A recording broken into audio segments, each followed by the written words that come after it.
I didn't lie to get away with it. I really didn't. I was just scared. I didn't know how I could tell the people that loved him that they would never see him again. I didn't know how I could tell David he couldn't see his sons again. And I'm sorry. I don't know. I know that's not enough. I know it's not, but I don't know. I know that's just how like words, but they come from my heart. They really do. She was wearing a sweatshirt that the man who she was cheating with had given to her when she was on TV 2 hours later, after claiming that a black man in a toboggan had carjacked her and spirited her 2 children away. How many black men in red Mazdas got pulled over across the country because they were looking for those 2 kids and they were looking for this fictitious man that didn't exist, purely a figment of her imagination? It's October 1994, and a desperate search for 2 young boys has gripped the nation. I want to say to my babies that your mama loves you so much. Their mother, Susan Smith, claims she's been carjacked and her sons, Michael and Alex, taken by a black man. The boy's father, David Smith, sticking by his wife's side, just like much of the country. But it's all a lie. After 9 days of searching, Susan Smith confesses to buckling her boys into the family car and driving it into a lake. Susan Smith is convicted for their deaths and sentenced to 30 years in prison. Now, 3 decades later, Smith is up for parole. We are about to watch the parole hearing that has captured the attention of a nation. Now, this is about a mother, if we dare call her that, who did the unimaginable. 30 years later, she now has an opportunity for parole. Now, those of you who are frequently here at this channel, who have seen hundreds, maybe thousands of parole hearings, you might say, you know, it's not so different than anything that we've already seen many, many times. We've seen mothers who lock their children in cages. We've seen them who have done the unimaginable, the unspeakable. But what's interesting is what these cases all have in common. And that is that we are going to see a support come up to speak first. They're going to be talking about nothingness. They're going to have complete disregard for the victims of the case and a complete detachment of reality. We're going to see the monster herself get up and speak and try to mimic that thing called empathy. And then we are going to see the victims, including the father who we just spoke about, who's going to give statements that will probably, I know it made me cry. The decision will be made instantly by the parole board members. Before I let you go into this hearing, I just want to point out one thing is, again, we see these hearings every single day. And we see these hearings where there is no DA, there is no media fanfare, there is no attention. We only see the suffering. And I think that's why this hearing is so important to me and maybe to you as well, because hopefully it can bring attention to how the system is broken, to how the system so often puts first the monster and puts the victim second. And hopefully, just maybe, with this awareness, there can be some change. Now, let's jump in. Our next case will be case number 34. Case number 34, Susan Smith. One moment as Leith connects, and she does have supporters, and will be represented by attorney Tommy Thomas. Thank you. One moment as all parties connect. Ms. Brown Hennerhan, I do have a statement that I need to read into the record, please. Yes, ma'am. Thank you. I have received this correspondence. It is addressed to the Honorable Chair Kimberly Frederick, dated November 20th, 2024. Please be advised that I will recuse myself in the parole hearing of Susan Smith, number 221487. I was acting warden at Camille Brand Correctional Center in 1999, where inmate Smith was housed, and subsequently transferred to Leith Correctional Institution. I have determined that it is appropriate to recuse to eliminate any appearance of affecting her opportunity for parole. Respectfully, Geraldine P. Miro. Thank you, Mrs. Miro. This is accepted. If you would please exit the room. Thank you.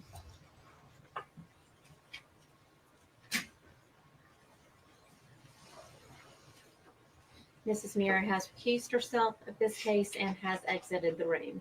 Thank you. Thank you. And we have moved her site into the lobby briefly. And one moment as we admit all parties. Good morning, Ms. Smith. Good morning, Mr. Thomas, and good morning to the folks at Watkins. Thank you all for being here with us today. We hope everyone is doing well. Ms. Smith, I want you to know that we have received the packet of information that Mr. Thomas's office provided to us on your behalf, and we have reviewed that packet. So thank you for submitting that in advance of this hearing today. Mr. Thomas, are you going to begin, or is your client going to begin? Yes, ma'am. I'll be glad to begin. Yes, sir. Members of the board, good morning. This is Susan Smith's parole hearing. This has probably been one of the most difficult cases that I have had to put together for a parole presentation. Just lots of different factors to consider. She's been convicted of murder, of course. She has served 30 years, and she was 23 at the time that this incident occurred. She was sentenced to life with the eligibility of parole, so that's why she is here today. I'm not really going to speak much about the crime. There are some things that I want to cover, and that's not out of disrespect. We were very concerned about that. Today is Susan's parole hearing, and so today is going to be about Susan, and I want to make sure that the things that are important not only to her but to this hearing, this board, are presented. And I want to thank you in advance for your time to listen to everything.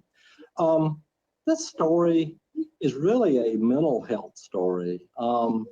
Some of this stuff, I've known Susan for a couple of years, and we've been working on this case.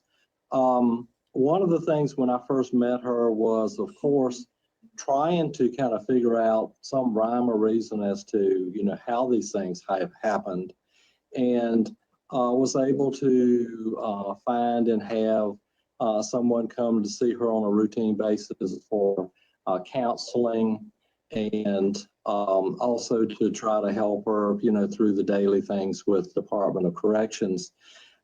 As a result, that's kind of what I kind of came to the conclusion was it is a mental health story.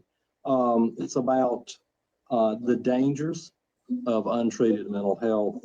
It is about the lack of insight, the lack of diagnosis into mental health, and it's about stigmas, old stigmas. Of course, I'm 68 years old. I remember those. Hopefully they're not as bad today. Susan was hospitalized as a young teen for a short period of time for mental health treatment. And not to disparage anybody, but her mom was telling folks that she was in the hospital because she had a strep infection. So those were things that we didn't talk about. Those were things that were pushed under the rug, so to speak, because they were embarrassing. They showed weakness. I don't know what they showed, but they showed up and culminated in Susan as a result of a day that all of this came together and produced some horrendous results. So I think it's important to Susan, if anything comes out of this hearing, it's that people understand there's nothing to be ashamed of. There's nothing and no reason not to reach out and seek treatment. And there is certainly no stigma that should be involved in trying to better yourself and help yourself for yourself and for others, members of the family and everyone. Susan, moving on, Susan is a high school graduate. She has some college with USC Union. She has attended International Christian College, and she's worked on an associate's degree. She's still actually working on that in Christian counseling. She has no prior record that I'm aware of. If paroled, she would be living with her brother, Scotty Vaughn. Scotty is here today and very briefly wanted to address the board. The job for her, she has served 30 years, so she's been in Department of Corrections for a long time, would be through vocational rehab. The PEP program is probation and parole, would know it. And we have made arrangements for aftercare with a licensed mental health professional. You have that information in the packet that's been provided to you. Some of the programs that I took the time to look at everything, to look at the programs that she's been involved in. And I'm not going to speak about all of those because you have those in the packet. The ones that I think are important and relevant today is the self-harmers group. She has attempted to commit suicide on several different occasions within the Department of Corrections. 7 Habits, Beyond Abuse, Jumpstart, which she is a great fan of. She does not have a drug or alcohol addiction, thank goodness. She has been active on Novo and the Cipher Works programs, Loss and Grief, healing seminars, women's empowerment, anger management, self-esteem, and domestic violence workshops.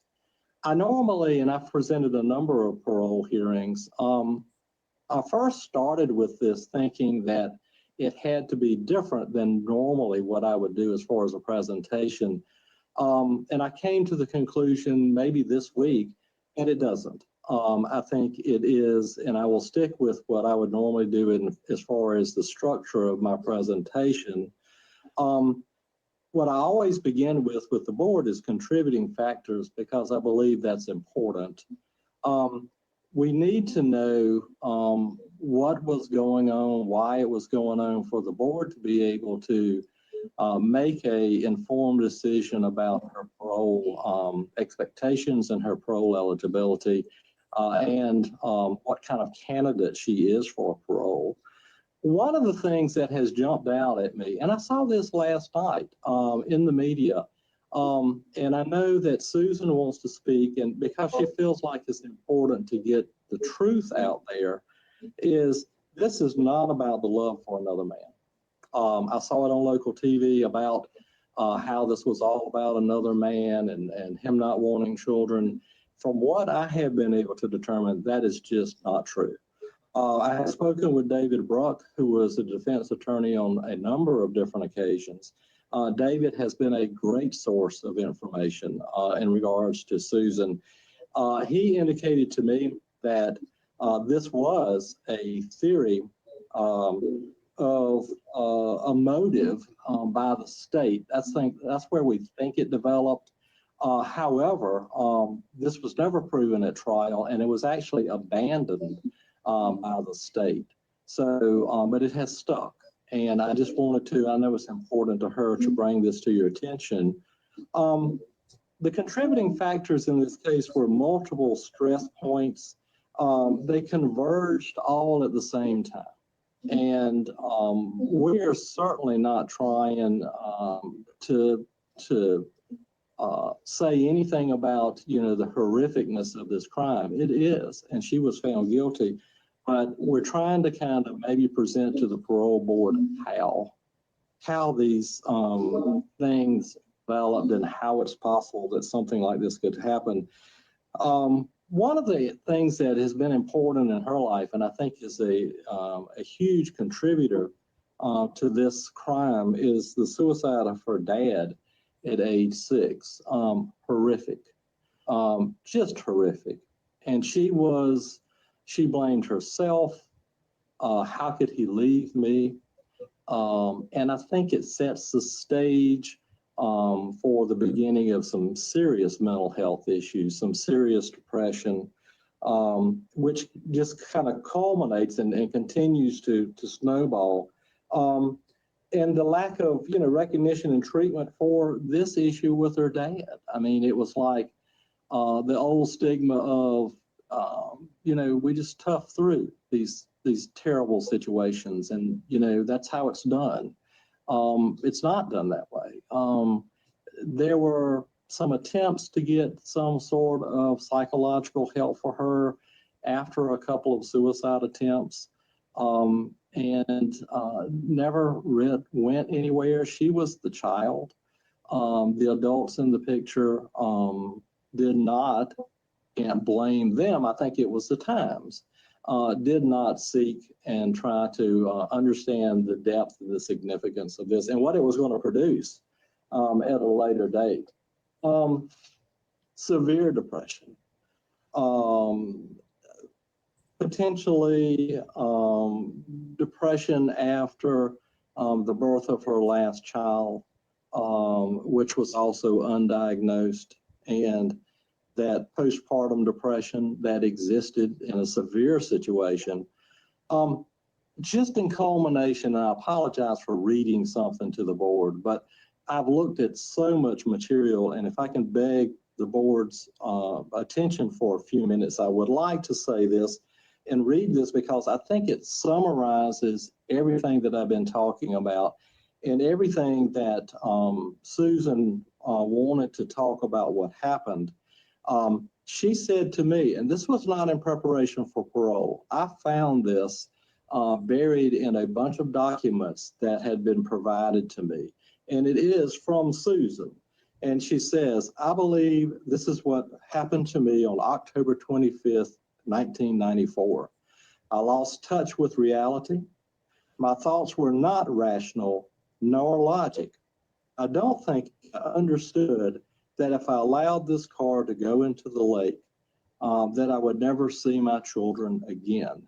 The finality of it was not real to me because my thoughts were so screwed up at the time. My mind, I thought, was doing what was best for them. I knew Jesus would take better care of them than I could. It was truly a moment of insanity. There are no easy explanations and not much understanding. How can you make sense of something that is senseless? And I think that shows the remorse that she's had. She's lived with this for forever since this thing.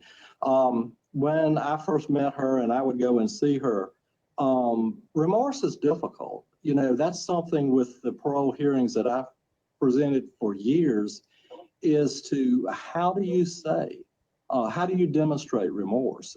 People do it in different manners. And I always look for that. I always ask my clients, and look for the remorse. I could see the pain on her face. It was so difficult. Talking about things were extremely difficult. And not because she didn't want to talk about them, it's just because it was so hard to talk about them. So I think that she is truly remorseful for what happened. And I think she would do anything in the world to bring these children back. But moving on to the next consideration in this presentation is really changes. What changes has she made in herself in prison? One of the things I think is important is that she has no prior history. Nothing that would lead up to believe that someone would be capable of a crime of this nature, which I think is also indicative of what their risk is if the board was inclined to allow her to participate on parole. I don't think that was as a risk, and I think that's what our counselor, who had seen her on a regular basis for a number of years, also indicated that it was very low risk. She's been IRC chairman within the institution. That means something. You're voted on by your peers, and it is an honor to be in that position. She has been a math tutor in education. She's helped numerous inmates obtain their GED. She's been in the character arts program, prison fellowship, which I think is extremely important to her She's much stronger in her faith than she has ever been. And that is a comfort for her. It's something that that she enjoys. It's something that is extremely important. Jumpstart, good program. She's been in that program. She would actually like to go to Jumpstart if the board would consider her for parole. He has been out of the program for a couple of years, and that would be, she'd have to do some other things for that to happen. So that's why we have chosen that she would go and live with her brother. Good, solid individual in the community, willing to help her in any manner. And one thing I've noticed from the family and friends is that we mourn with her the pain of this crime, but we still love her and we're there for her. So she has that for her, and which is a great resource if the board was going to consider her for parole. One of the other things I've noticed is giving back to the community, arts and crafts. She's made arts and crafts that she's donated to charity. She's helped St. Jude's. She's helped staff members. She said that an insight into what's going on with her, stand on her own 2 feet, not to be influenced by others, live a better life, think before acting. And, you know, other people are affected by your decisions and your actions, and the importance of mental health. I think that comes back into what we're talking about. It's not an excuse, but it is certainly some indication or maybe explanation as to what was going on. The goals, and this is my final area for my presentation, is that I don't think she'll ever be able to forgive herself. That is something that she struggles with forever. I don't think that creates a danger to anyone, except particularly maybe a danger to her. Her medications, her mental health medications, have been balanced well by the Department of Corrections. I think she thinks as clear now as she ever has. I think that she is able to establish goals and what she would like to do in her life. And I think on the top of that list is to give back and to try to help others. She said that no one should suffer in the way that in their treatment. There is help available, and she wants to help to get out and maybe help to promote that that concept that there's help out there. You just have to seek it. And she said she'd like to live a quiet life. She would welcome supervision if granted parole, and maybe that is the best thing about this situation. From that type of situation is that if she's granted parole, it is for life, and she will be supervised and she will be monitored by the Department of Probation and Parole Services for the rest of her life. She said that she would welcome that because that is another pillar of stability that is available for her that she can reach out to. And she said that that would be a vital and instrumental part of her life. She loves animals. She said that would like to find a job helping with dogs and cats. I often ask my clients, if you could choose and you could make these wishes come true, what would you like to do? You know, what is the job that you truly would enjoy? Often that's different than the job that we have. And I think that job for Susan is the care for animals and being involved in that area of help. In closing,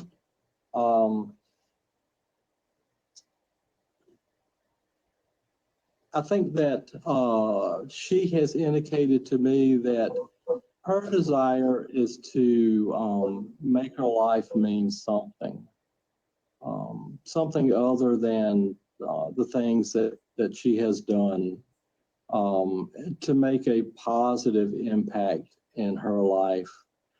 I talked to somebody, I've spoken to a number of people, and I've spoken to one person that told me, they were at the trial, and they said that their impression of Susan was that she was living to die.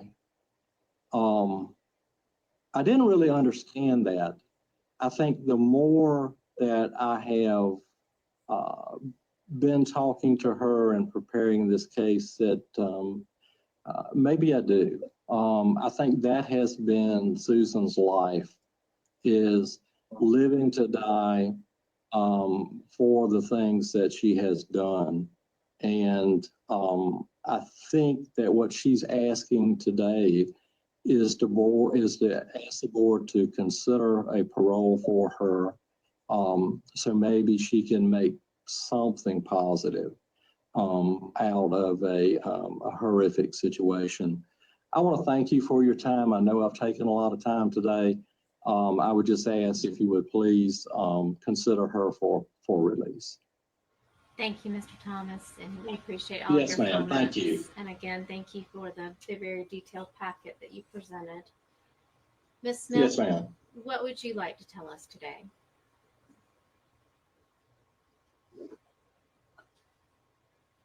First of all, I want to say how very sorry I am.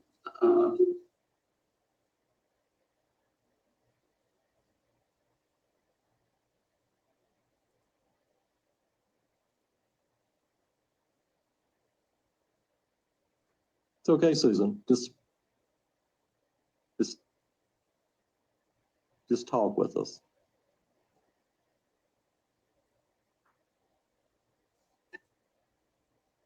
I know that what I did was horrible.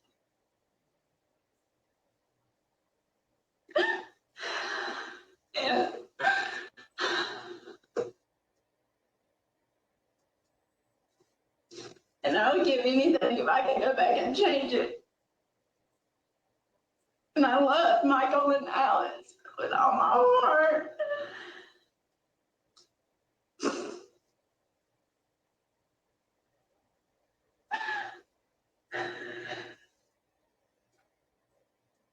Ms. Smith, were you under the influence of drugs or alcohol the night that you murdered your children? No, ma'am, I was not. Your attorney talked about working with mental health. Is that helpful to you? Ma'am, Mr. Thomas, I hear you. Mr. Thomas talked about the fact that you were working with mental health, and my question is that helpful to you? Yes, ma'am. Is that something that you would be willing to continue with on the outside if you were granted parole? Yes, ma'am. Ms. Smith, your crime took a lot of resources from the law enforcement community. What, if anything, would you say to the folks who worked so hard to find your children if you had the opportunity to speak to them today?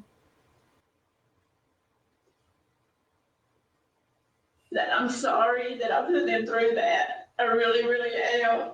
And I'm especially sorry to the drivers that I had to find them. I wish I could take that back. I really do. I didn't lie to get away with it. I really didn't. I was just scared. I didn't know how I could tell the people that loved them that they would never see them again. I didn't know how I could tell David he couldn't see his sons again. And I'm sorry. I don't know. I know that's not enough. I know it's not, but I don't know. I know those just have like words, but they come from my heart. They really do. Right. One of the things that we review is your institutional record, and you've had some infractions throughout the years. some involving the use of some narcotics. Do you have any issues with drugs or alcohol at this point? I don't, no ma'am, I don't. And you had a recent disciplinary infraction just a few months ago. So why should this board think that if we grant you parole that you're going to go out and follow the rules and the laws of society if you do not follow the rules within the institution? Well, this last infraction, I was trusting the wrong person. This lady contacted me and I trusted her. I thought she was going to do a documentary on mental health. And I really am not guilty of what they charged me with. And I have filed an appeal on that charge. And as far as your question, I've never been in trouble before, and the things that I have been found guilty of in here have been just stupidity. I know I made a lot of mistakes in here, and I have learned from them. And before this last infraction had been 10 years, because I grew up and I knew that I needed to stop making dumb decisions, and I did. I knew it was time to grow up and do the right thing. I just made a lot of dumb choices and mistakes in here. So I know I've learned from those mistakes. What do you feel is the most And I'm not important gonna do thing that that. you've learned while you've been incarcerated? Ma'am, What do you think is the most important thing that you have learned while you have been incarcerated?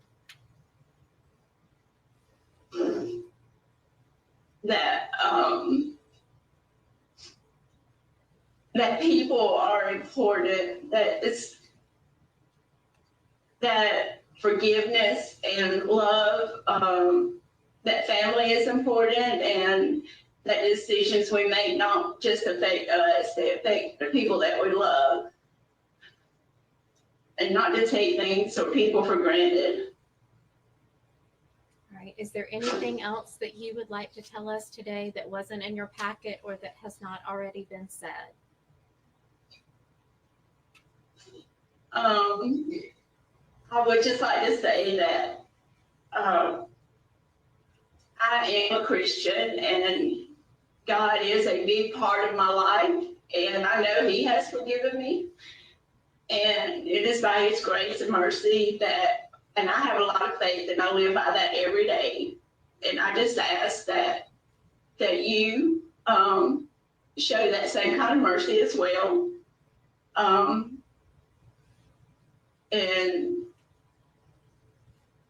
I guess, yeah, that's it. Thank you. Are there any other questions Okay, from thank the you. board? Folks at Watkins, I need each of you to please state your name for the record and your relationship to Ms. Smith. Ma'am, can we begin with you, please?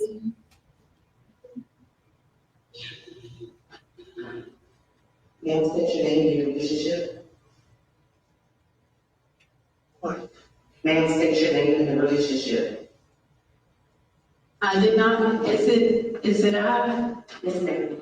I'm Ann Curry. I'm a long-term friend and, supporter of Susan. Thank you, Ms. Curry. And sir, your name, please? And the, State your name, sir, and your relationship. State your name and your relationship. okay, I'm the Reverend Tom Curry.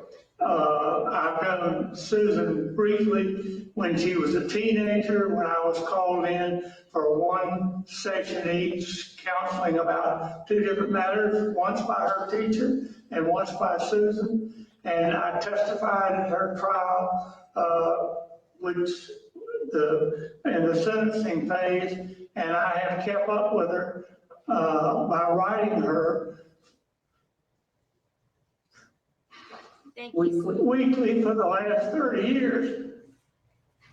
I did this because I felt that she needed somebody to remind her that her whole life was not caught up in that one experience, but that she could put her life back together, because her life was in such turmoil when all this happened. And I think she's a different person now.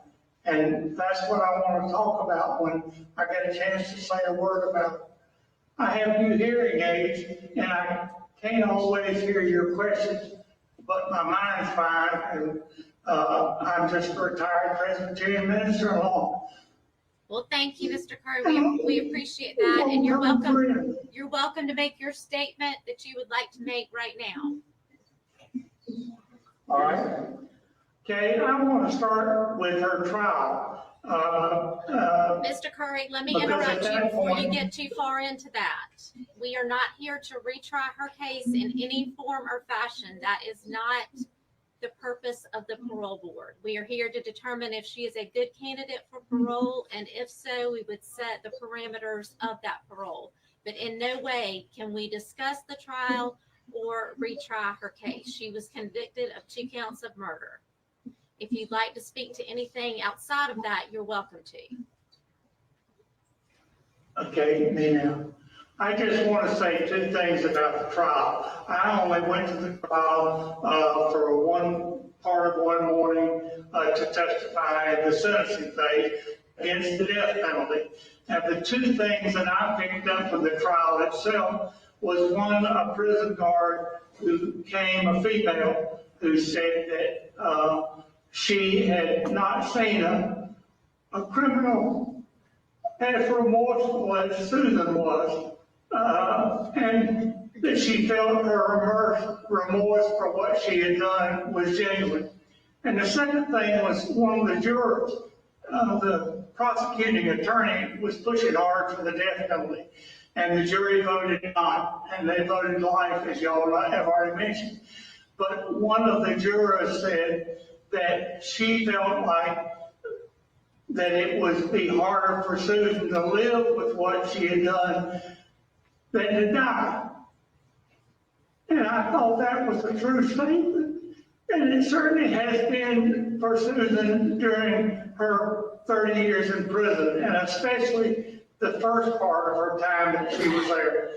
It's been mentioned she attempted suicide several times, and she had a couple of run-ins where guards were able to use her for their pleasure, and that's a bad situation, and was dealt with, and she was not the only prisoner involved. Right. Thank you, Mr. Curry. Thank you for your comments.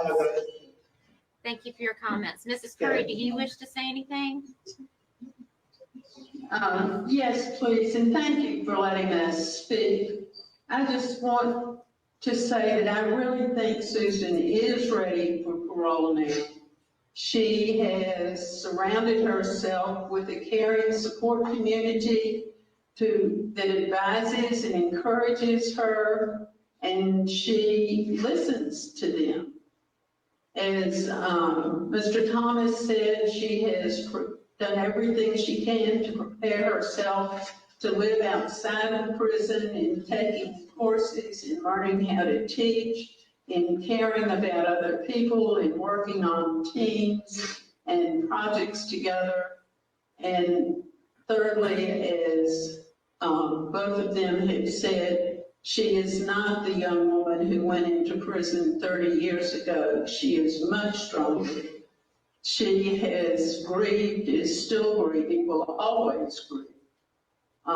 But she's learned from it, and she has experienced paralyzing remorse and survived. Today, she wants to begin to rebuild her life, and I hope you'll give her that chance. I want to say one more word. For the last 2 years, now remember, I wrote her for 30 years, once a week, pretty close to every week. And that is, the last 2 years, I've ended my letters by saying, Susan, you live in a needy place. Right? Share God's love with those around you and with your other contacts, but always live in hope for your own future. There is a time when you will live on your own again, past prison. And that's what I hope y'all will give her the chance to do at this time. She is a very different person from what she was 30 years ago. And I've probably been in contact with her talking about spiritual things, but also just trying to enlarge her life by telling her about what's going on in the world around her and in the Curry family. She's the same age as one of my children. All right, thank you, Mr. Curry. We appreciate all of your comments, sir. We appreciate all of your comments and all of the information. Mr. Thomas, anything in closing, sir? No, ma'am. Nothing further than, I really, would ask the board to take the time to consider, Susan's request for, parole. I do believe that if we look at, insight into, things that, we've done and as far as things that, we need to do to get out of, the Department of Corrections and to try to make our life worthwhile or mean something, I think Susan is at that point. And I just again want to thank you for listening today, and hope you would consider our presentation. Thank you, Mr. Thomas. Thank you, Ms. Smith, and thank you, Yes, Mr. and ma'am. Mrs. Curry. We certainly appreciate all of you joining us today. If you all will please exit the rooms, we will have an answer for you later today. Thank you for joining us. Thank you. One moment as the room clears.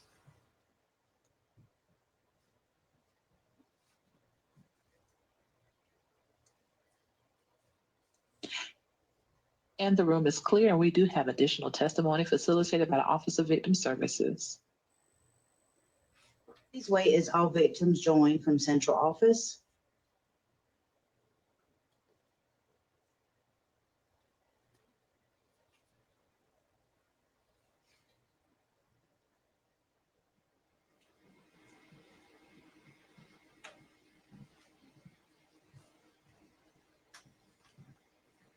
Good afternoon.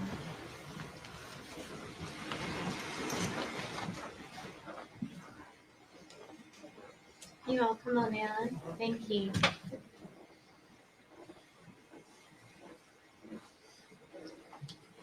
Can you move just a little further around so we can get everyone in? Thank you so much.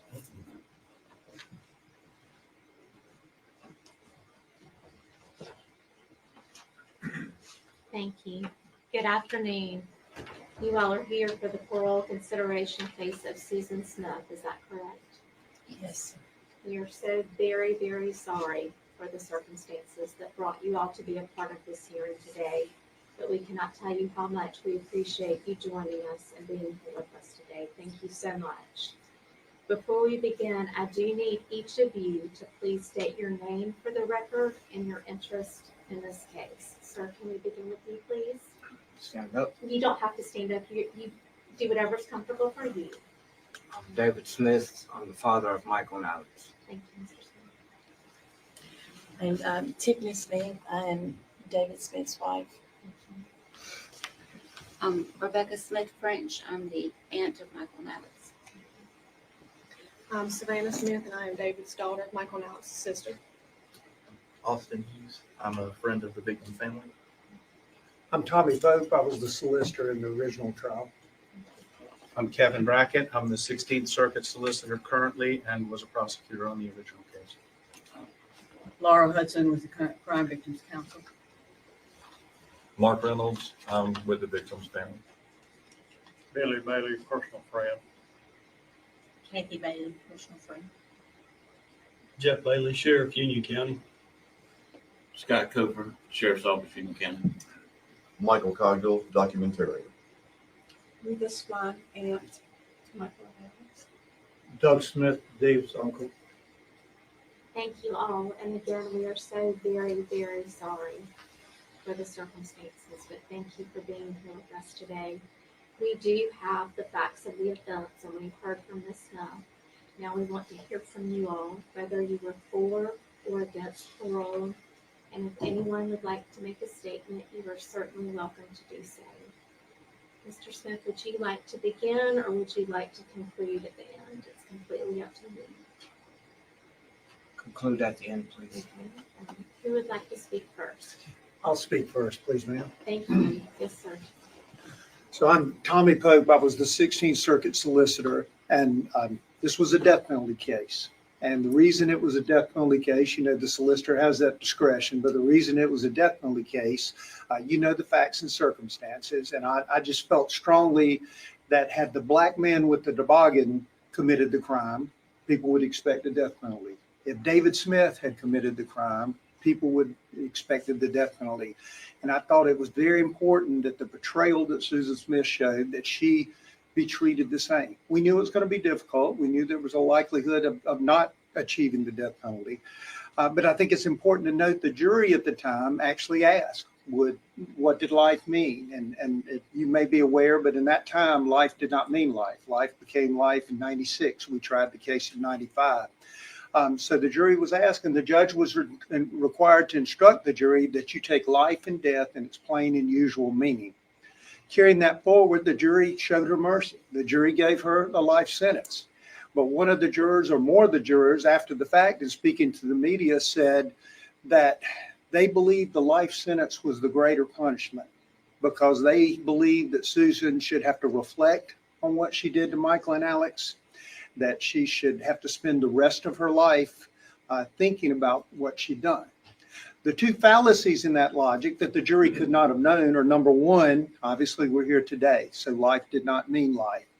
Number two, and you have it before you, Susan's conduct from the day she rolled the kids in the lake. The defense claimed a botched suicide, but she was able to save herself. She was able to blame a black guy. She wasn't wet. She wasn't injured when she runs to the house and concocts this story. Susan has always focused on Susan. I will believe to the end of my time that Susan made a horrible, horrible choice to choose a man over her family.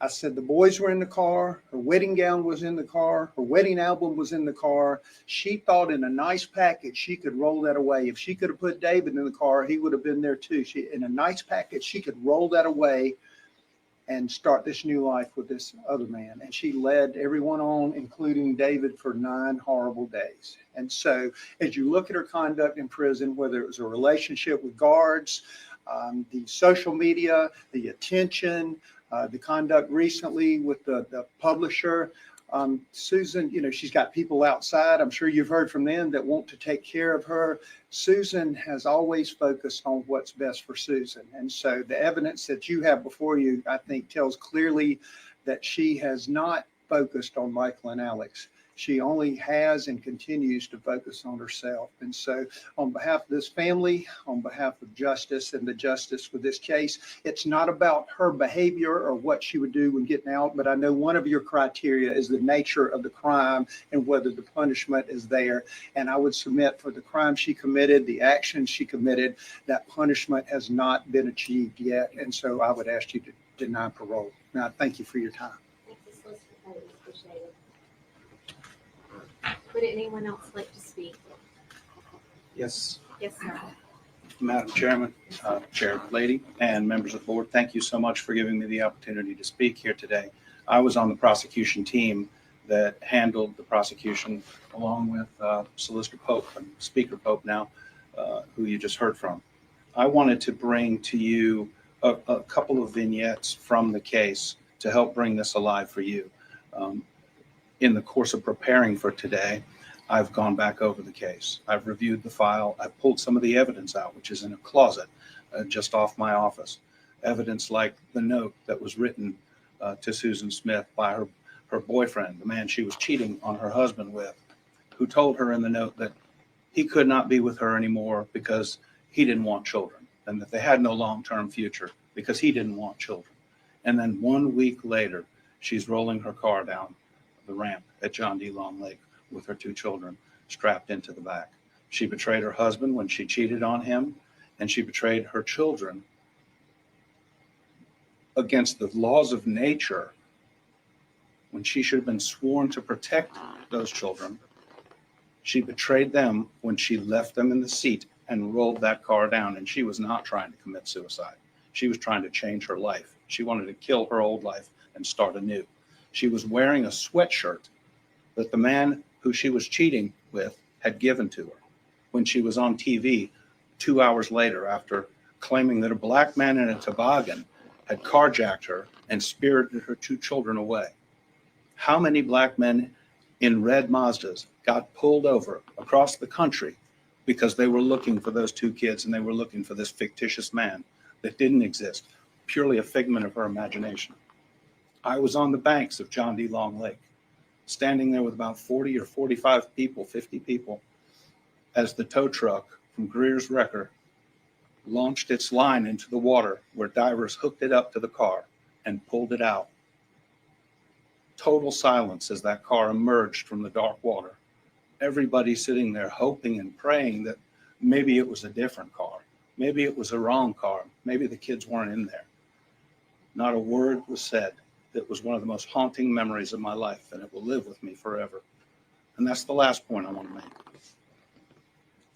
You're going to hear from this man, and he's going to tell you what this did to him. I can't begin to describe it. I sat in court and listened to him testify, and it was heart-wrenching as he described that his hopes and dreams for the future were destroyed that night when she killed their 2 children. This didn't just traumatize him. It traumatized Union. It traumatized South Carolina. The entire country was in the grips of her lie and her treachery. The entire country. This was a global sensation. People were fixated on this.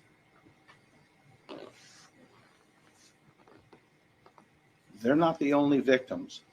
And on behalf of the community that I represent now, I don't believe she should ever be released from jail until the last person alive who remembers Michael and Alex is dead. And that will not be in her lifetime.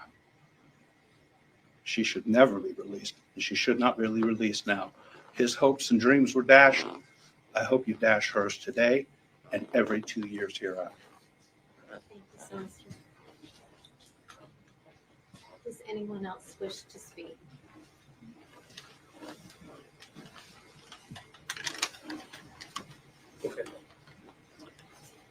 You're welcome to stay seated if you're more comfortable, whatever's best for you. Okay, thank you.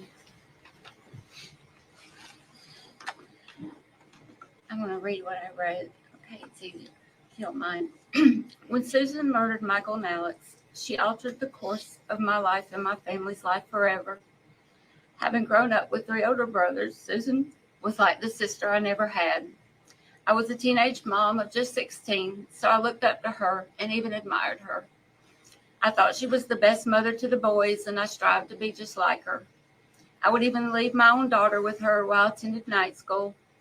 Susan betrayed us and took the lives of those boys and then lied about it. For days, when she did this, she destroyed a trust in me that I've never regained. And as a result, I do not develop close relationships with others easily, in particular females. Anxiety and depression have plagued my life for years. I push it away during spring and summer as best possible, but it always creeps back up around Alex's birthday when it rolls around in August, because I know Michael's won't be far behind in October. And then the anniversary of their death on the 25th. In my mind, I always refer to this period of time as the sad months. Throughout my career, the majority of any time missed at work is around Michael and Alex's birthdays and the anniversary of their death. I stay in bed and sleep to deal with the depression. It's just easier this way, or at least it seems to be. Something as simple as taking up a new hobby turned into a nightmare for me last year. My boyfriend and I decided to take scuba diving lessons. I geared up with all the equipment, face mask on, oxygen tank on my back, stepped off the side of the pool into 15 feet of water and immediately sank to the bottom from all the weight I was carrying. Normally, you'd remember to breathe and begin to ascend as I had studied for all the weeks leading up to that point, but nothing prepared me for dropping into a body of water and the feeling of being weighted down, unable to breathe, and seeing Michael and Alex's face. I immediately panicked, ripping off my face mask, sucking in water, and not being able to come to the surface from all the weight I was carrying. I was drowning, and I knew in that moment that was the closest I'd ever come to knowing what my nephews had endured and how horrific and scared their last moments had to have been. Something as simple as taking up a new hobby was yet one more thing Susan was taken from me. In over 25 years, I have found myself finding comfort going to the cemetery where the boys are buried, beside our older brother. I go there often and I will tidy up their graves, where people have left trinkets or gifts, and I talk to them. I go there when I'm happy. I go there when I'm upset. Rainy days, sunny days, cold days, and hot days. It doesn't matter. It brings me peace just being there. But as a result, I'm not able to bring myself to move away from Union County because now I don't want to leave them. We have missed Michael and Alex's kindergarten graduations, numerous birthdays, birthday parties, summer vacations, Easters, along with annual Easter egg hunts at Meemaw's, Thanksgivings, Christmases, football, soccer, baseball games, proms, high school graduations, possible marriages, and births of their own children. We don't know because they never had a chance. They never had a chance to live a life of their own. Susan took that from them. She took that from us all. I know she wants a chance to be free after only serving 30 years. No. Life should mean life. I'm respectfully asking you to please deny her request for parole. Thank you. Thank you, ma'am.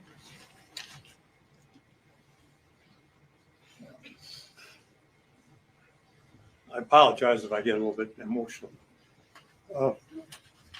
I drove down from Detroit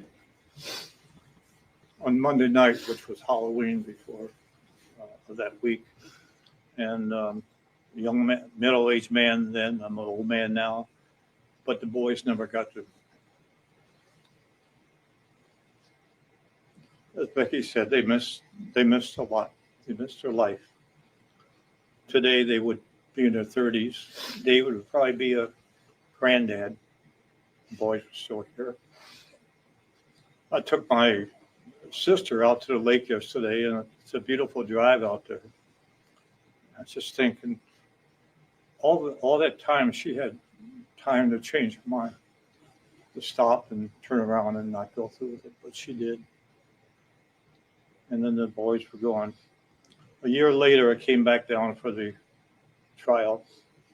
Tommy Polk did a good job. They proved that she was guilty. During the sentencing trial, they came back and recommended life. Tommy had argued for the death penalty. The family was for death penalty. They come back and recommended life.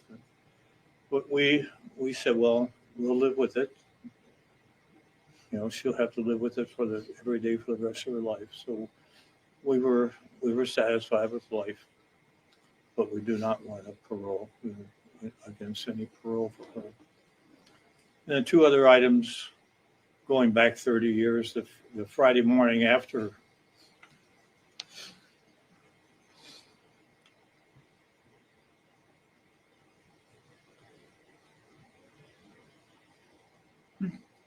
apologize.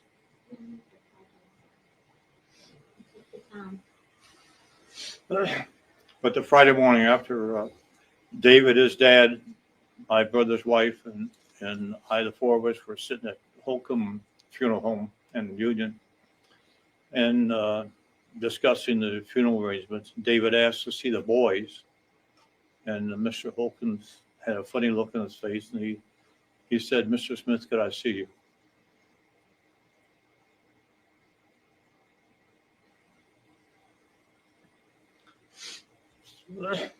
So we went out, and he said, "You know, your nephew can't see the boys." And he told me why. He said, "You know, the boys were in the water for 9 days."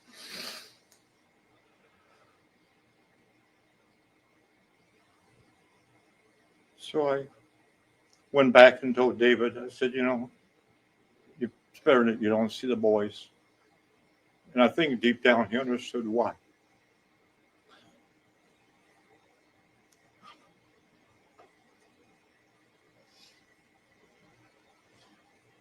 The next day, Saturday, three of us, David, his dad, and I went out to the Bougainville United Methodist Church Cemetery and to look where the boys are going to be buried.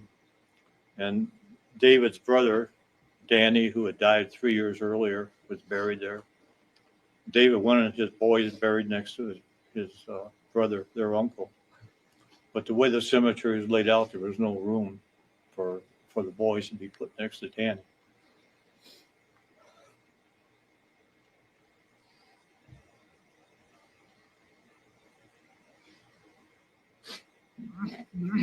So I found the cemetery custodian and asked him if it were possible to move Danny. And he said, well, yes, if that's what the family wants, we can move Danny. So I went back and told my brother, said, David wants the boys to be next to their uncle. Would you have a problem if we moved Danny?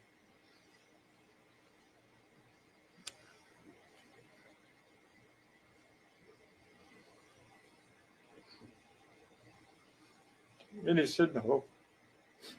So if you go out to the cemetery, you'll find that Danny and the boys are side by side.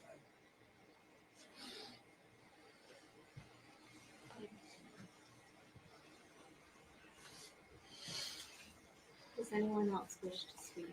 Yes, I'll go, please. Yes, ma'am. So as David's wife, I have stood by him for the last 30 years and watched his pain, his suffering, his dark days that you cannot imagine.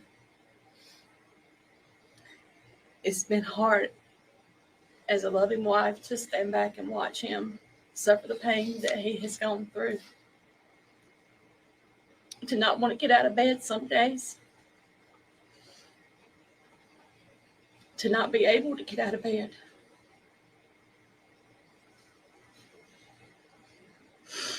Because the pain was so much for him.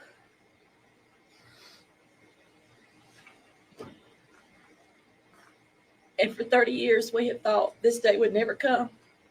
But yet here we are.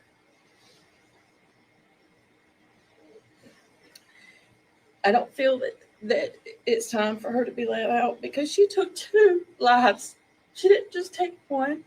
She took 2 precious little boys that we haven't been able to watch grow up. And as Becky stated earlier, all the things that we've missed out on because of them not being here, all the things they missed out on growing up in and doing.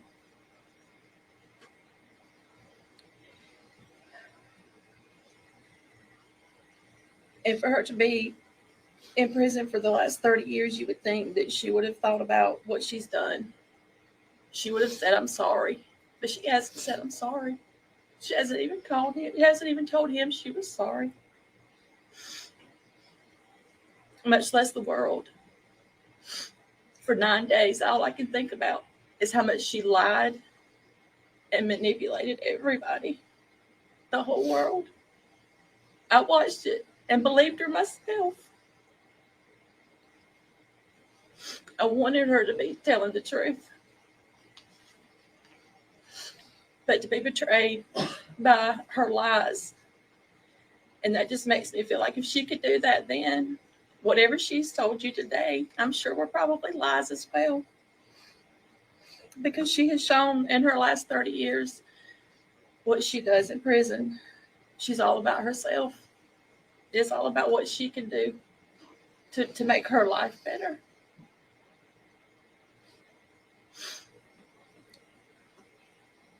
Michael and Alice didn't get a chance at life. They were forced the death penalty. She took that from them.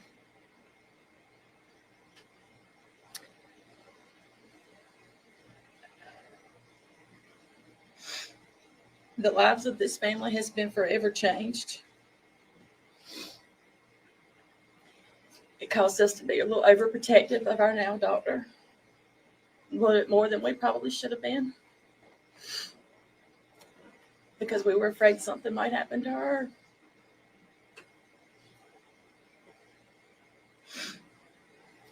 It's changed the way we look at life. It's changed the way that we look at everybody. Who can I trust? For a long time, I didn't trust a lot of people. I had to be careful, around certain people. I didn't know if I could trust them or not, all because of her lies.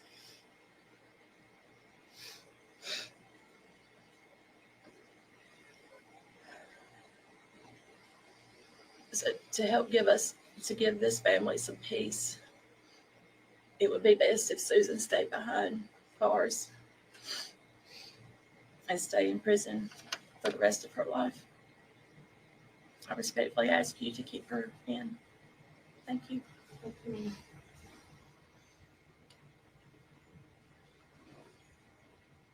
Does anyone else wish to speak for Mr. Smith? Sheriff, anyone? Yes, ma'am. Forgive me.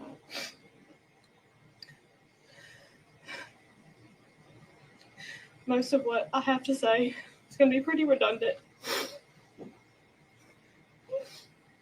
But primarily, I would just like to focus on,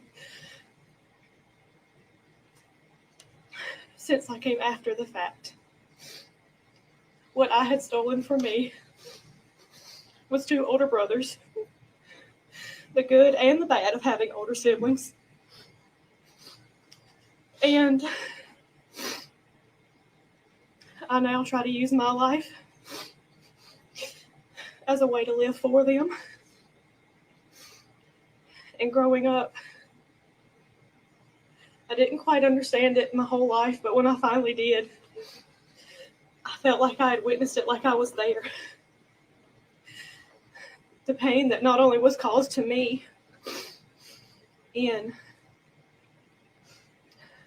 like a domino effect, but what I have seen firsthand with my father, my aunt, and our whole hometown. We can no longer say that we're from Union County without Susan's actions being brought up.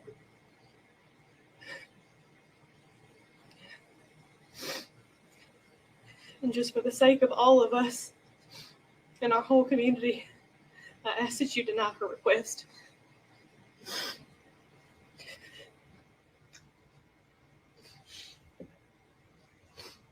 Smith, you're welcome to stay seated if you want to come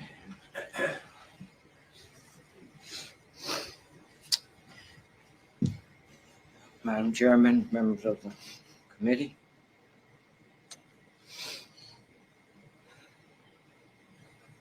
It's been a tough 30 years. I'm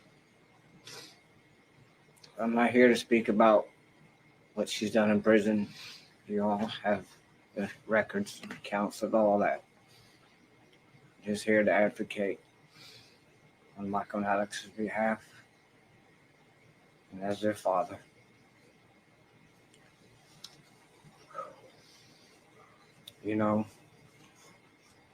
God gives us free choice.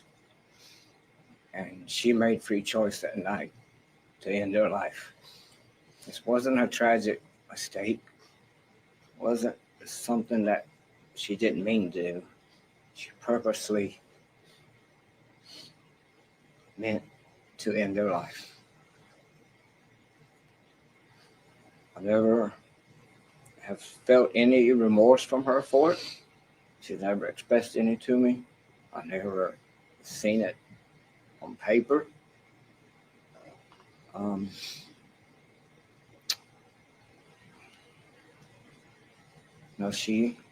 You've heard, she changed my life for the rest of my life that night.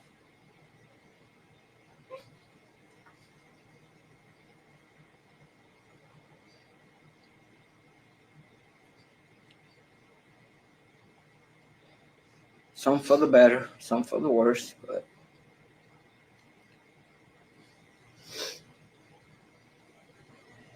what she did, not only to Michael and Alex, she came pretty close to causing me to end my life because of the grief that she brought upon me. But thankfully she didn't. I understand back in 95 that through the state's law, life in prison meant 30 years to life. And now that's different, but at that time, that's what counts. I understand that.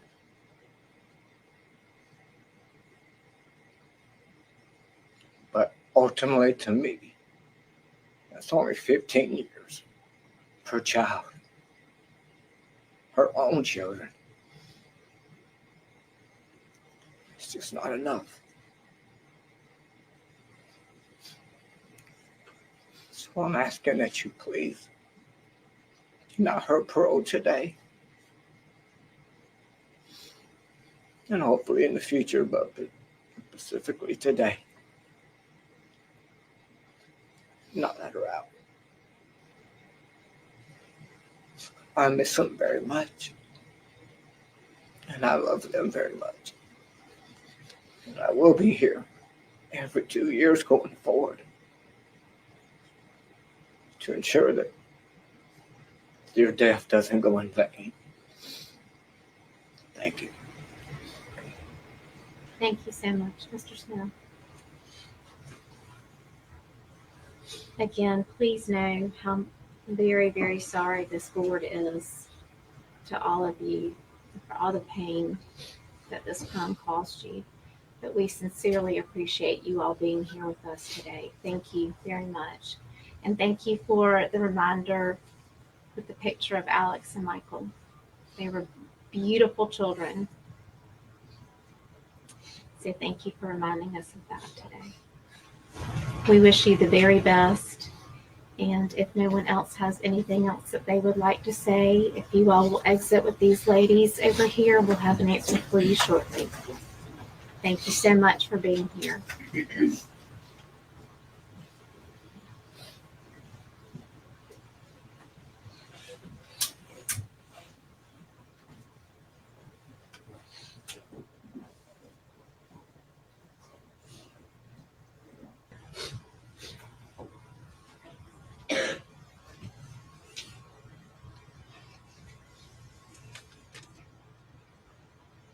As a reminder, Mrs. Mira did recuse herself.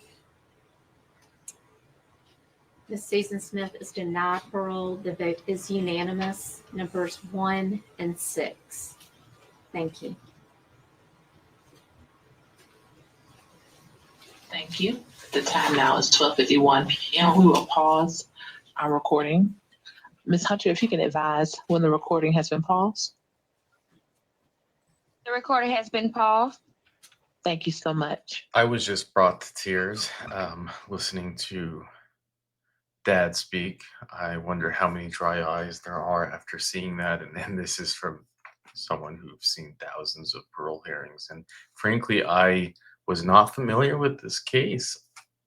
Some people had asked me, are you going to cover it? My mother asked me, are you going to cover it? I wasn't familiar. Sir Richard sent the link, I recorded it, and then I started watching and I got sucked in. And really, the one thing that I think my takeaway is that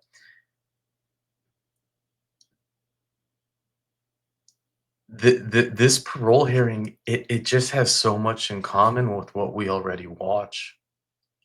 You have the monster, which does the unimaginable. You have her come up and she shows no empathy. She doesn't have the ability to show it. She does the fake crying.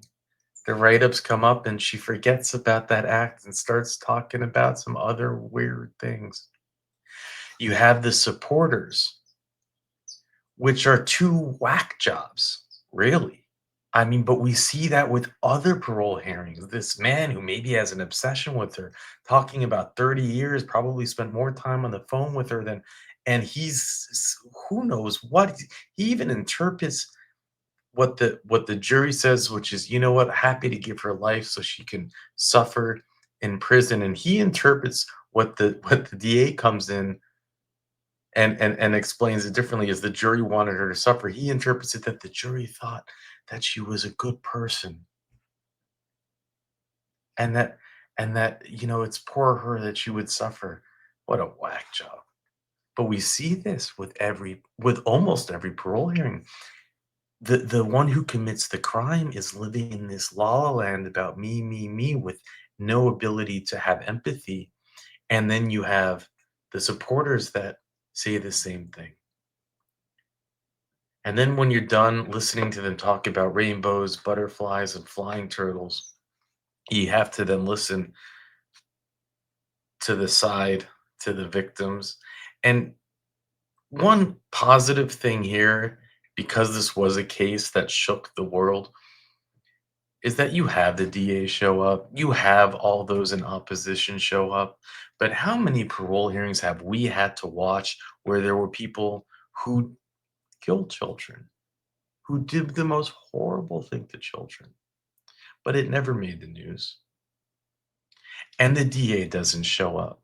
And there's no one there to object except maybe the poor parent. How many cases have we seen that like that? Countless. Like, you can't even pull it out of the memory bank. There are so many. And here we have the world paying attention to this parole hearing, seeing evil in its flesh, seeing what it's like, seeing what we experience every day here at Mandoo. And then I hope that one thing was caught out, which is how broken the system is. Forget the idea that what was it, 1995, life meant 30 years to life, and in 96 they changed the law. But the idea that now, that even today, and someone needs to talk about this, but I haven't seen it in any article. I'm sure it's there.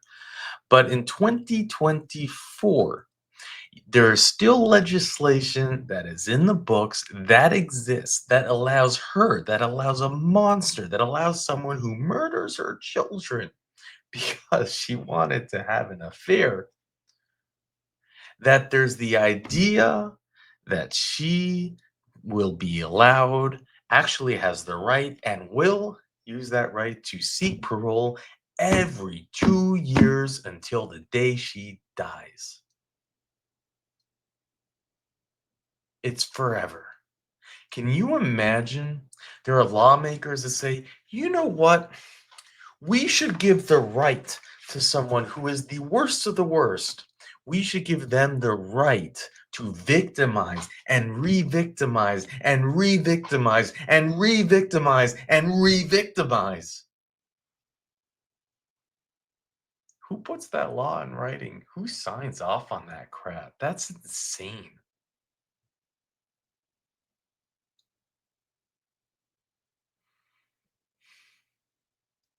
We've seen it. We've covered, we've covered an Illinois hearing, someone who went into a house, did the Charlie Manson copycat murdered the entire family. One daughter escaped. And he gets parole every 2 years. And he has a good time dating 5 years. He's getting out no matter what. Yeah, the law is messed up because people who write the law, they don't seem to actually reflect about what it means when they sign it into law.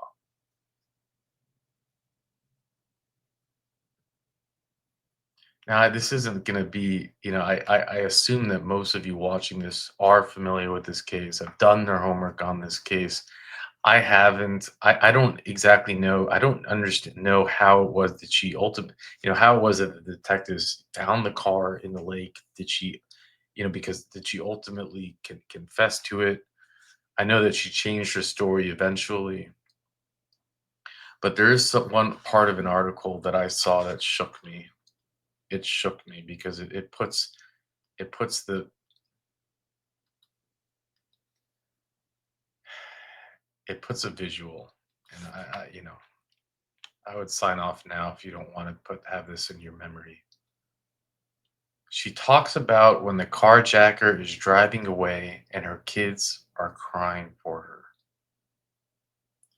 I'm thinking, well, that part was probably true.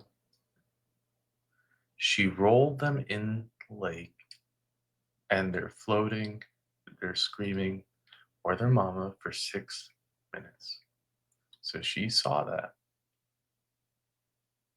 And she was able to repeat that lie and pretend that it was a black man that took her children. If you want to then say that this witch should get parole or this witch even has the ability to apply every 2 years,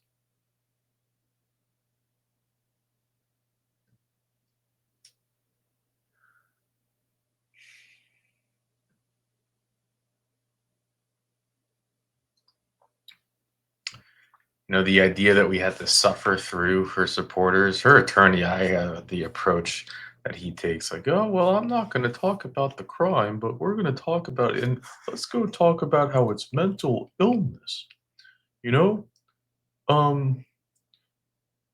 Susan's parole hearing, today it's about Susan, not the crime. It's about the dangers of mental health, the stigmas that come with it, that people don't talk about it.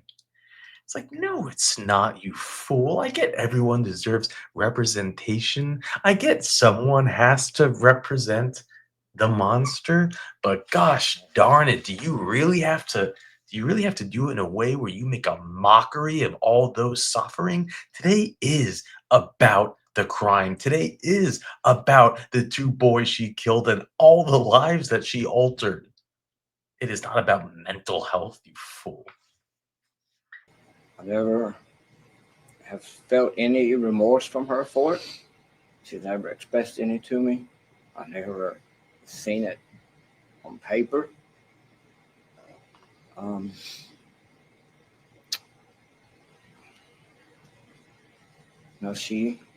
You've heard, she changed my life for the rest of my life that night.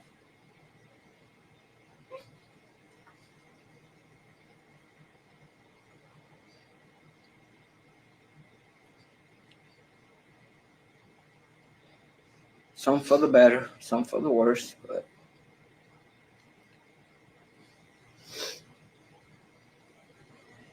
what she did, not only to Michael and Alex, she came pretty close to causing me to end my life because of the grief that she brought upon me. But thankfully she didn't. I understand back in 95 that through the state's law, life in prison meant 30 years to life. And now that's different, but at that time, that's what counts. I understand that.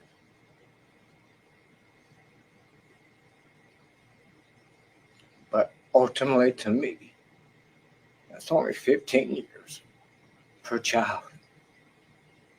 Her own children. It's just not enough. So I'm asking that you please deny her parole today.